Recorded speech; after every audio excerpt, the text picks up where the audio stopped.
నమస్తే, welcome to VS talks. Dear friends, high court కుల్లం చెప్పేసింది. ప్రాథమికంగా ఆధారాలు ఉన్నాయి, మీరు ఎఫ్ఐఆర్ను క్వాష్ చేయడానికి వీలు లేదు అని చెప్పేసి.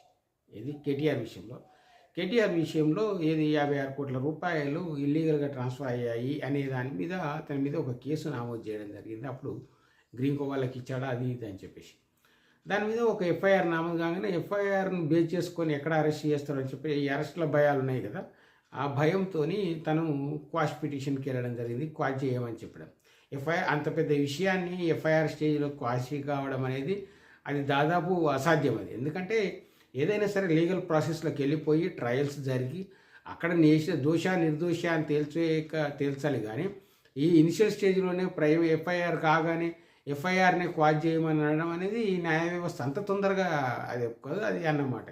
ప్రాథమికంగా ఆధారాలు కొన్ని ఉన్నాయి కాబట్టి దీని మీద ప్రతిపక్ష పార్టీలు అంటే ఏదైతే ఇప్పుడు కాంగ్రెస్ పార్టీ అధికారంలో ఉన్నదో ఆ పార్టీ వాళ్ళు ఇక చూసినావా అని చెప్పేసి అది చేయడము కూడా అంత పెద్దగా ఏం కాదు. ఎందుకంటే హైకోర్టు ఇంకా డిసిజన్ రాలే, నేరం ప్రాథమికంగా ఆధారాలు కొన్ని కనబడుతున్నాయి కాబట్టి దాని మీద ట్రయల్కి అతను వెళ్ళాలని చెప్పేసి దీని మీద తను సుప్రీంకోర్టుకి వెళ్ళేసి మళ్ళీ సుప్రీంకోర్టు ఆర్డర్ వేసి, కానీ 80% సుప్రీంకోర్టుకి వెళ్ళినా కానీ సుప్రీంకోర్టులో కూడా క్వాష్ చేయమని, క్వాష్ అనేది అది అల్టిమేట్గా ఎంతో ఇల్లీగల్ అయితే తప్ప నీకు క్వాష్ పిటిషన్లు అలవ్ కావు.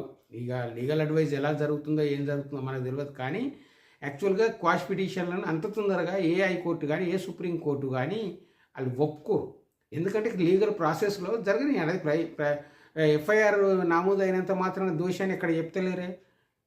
అది నీ మీద ఒక ఆరోపణలు ఏర్పాటు పడ్డాయి, అందులో ఆధారాలు ఉన్నాయా లేవా అనే తర్వాత చూసి ఆ తర్వాత ట్రయల్స్ ప్రకారం అడ్జుడికేషన్ జరిగి దాని ప్రకారం ఆధారాలను సేకరించుకున్న తర్వాత కదా నీకు శిక్షలు పడేది. ఈవెన్ మనకు వీడియోలో జరుగుతున్నాయి చూసినప్పటికి కూడా నీకు లీగల్గా కావాలంటే ఆ వీడియోలో నెంబర్ వాళ్ళు ఆ వీడియోలను చూసి దాని పూర్వపరాలను కంప్లీట్గా చూసి ఆ ఎవిడెన్స్గా చేసిన తప్పుడే నీకు శిక్ష పడుతుంది. ఇప్పుడు కూడా ఇందులో ఏం జరిగిందని అయితే వీళ్ళు వచ్చేసి అప్పటికే ఇక హైకోర్టు కొట్టేసింది కాబట్టి దోషి అయినామని చెప్పేసి కాంగ్రెస్ శ్రేణులు అంటే ఈ ప్రొపగండా చేయడం అనేది మనం లీగల్ను కూడా అంటే మన సోషల్ మీడియా కానీ మన మీడియా కానీ లేకుంటే మన రాజకీయ నాయకులు కానీ ఏది కూడా ఎవరి పని వాళ్ళు చేయకుండా వీళ్ళు అది చేయడము, పెద్ద మొత్తం చేయడము, దానికి ఒక పెద్ద హైప్ క్రియేట్ చేయడం అనేది అది సాధారణంగా ఈ ఇమ్యాచ్యూరిటీ ఉన్న సొసైటీలో ఇవి జరుగుతూ ఉంటాయి. ఇక మన ఇండియా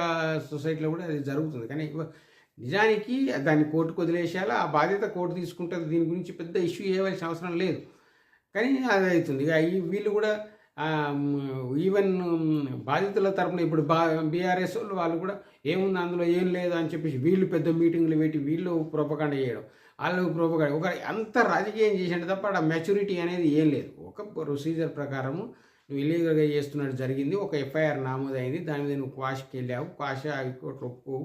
అసలు వీళ్ళు క్వాష్కి వెళ్ళడమే తప్పు. నేను ఏదైనా కానీ కోర్టులో తేల్చుకుంటాను అనేది చెప్పేస్తే అయిపోయేది. అరెస్ట్ చేస్తానికి దానికి నాట్ టు అరెస్టా లేకుంటే ఇంకోటి ఏదో తీసుకొని లేకుంటే బెయిల్ కొరకు వెళ్ళడమా లేకుంటే యాంటిసిపేటరీ బెయిల్ కూడా వేసుకోవచ్చు.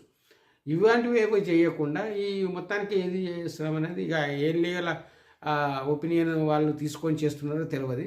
సరే, whatever it may be, ఈ ఇష్యూగా చూసి దాన్ని ఒక అది చేయండి. కానీ అది ఒక బిల్డప్గా చూసడం, ప్రొపగండా చేయడం, వీళ్ళు మేము దోషులమే కదని చెప్పడం, వీళ్ళు నువ్వు దోషివే అని చెప్పడం, అక్కడ ఏం కాలేదు. ఎఫ్ఐఆర్ అయ్యింది, దాని మీద ఇన్వెస్టిగేషన్ జరుగుతుంది, చేసుకుంటాం. ఇట్లా ఉండాలి తప్ప జనాలని పిచ్చివాళ్ళని చేయడానికి మీడియా అంతా కంకణం కట్టుకొని అటు నుంచి ఇటు అతి చేయడం అనేది వీళ్ళకు ఉన్నది. ఇవన్నీ పట్టించుకోవాల్సిన విషయాలు కావు. ఈ వీడియో మీకు నచ్చినట్టయితే లైక్ చేయండి, షేర్ చేయండి. మరిన్ని ఇలాంటి వీడియోల కొరకు సబ్స్క్రిప్షన్ చేయడం మర్చిపోదు. Thank you.